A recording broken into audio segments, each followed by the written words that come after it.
I feel like the housing shortage has taken an emotional toll on my staff.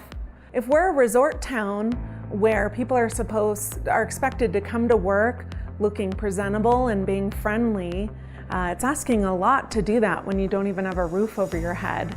We see firsthand what they go through. We see them struggle, and it hurts, especially when we don't have enough satisfactory ways to help them.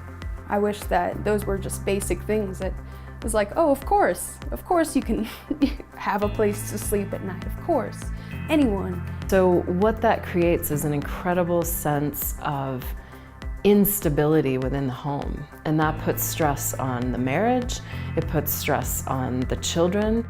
Most people aren't really in touch with that. I feel like there can be a lack of empathy for service industry workers.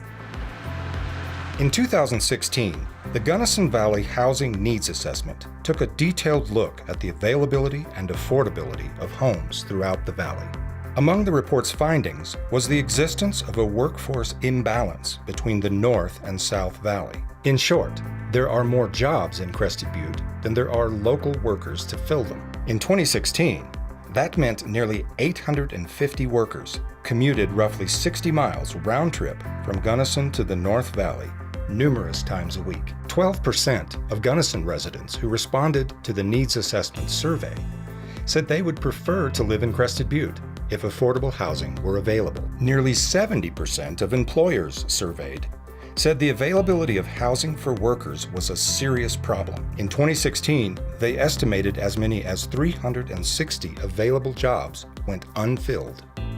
The last thing you want is to have your roadways become highways, especially that drive from Gunnison to the North Valley. I know the winter bus schedule, and I know that there are employees that cannot come prior to a certain time in the morning, and I run a coffee shop, so that's quite important. If you're a teacher at the Crested Butte Community School and you live in Gunnison, most likely you're not going to be one of those teachers who's holding special events after school where you get involved with chess club or the reading club or whatever they have, because your commute is long, and in the wintertime, it's not pleasant. People are either working or commuting, and they don't have time to be part of the community they live in. I've had many times when I've been in the middle of a meeting with an employee and I'm watching a stressed look on their face, and they're like, I need to catch the bus.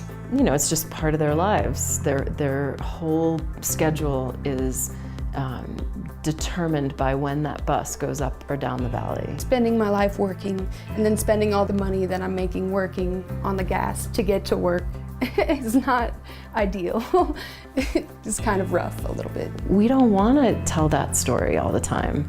So just because people don't talk about it doesn't mean that it isn't a huge issue.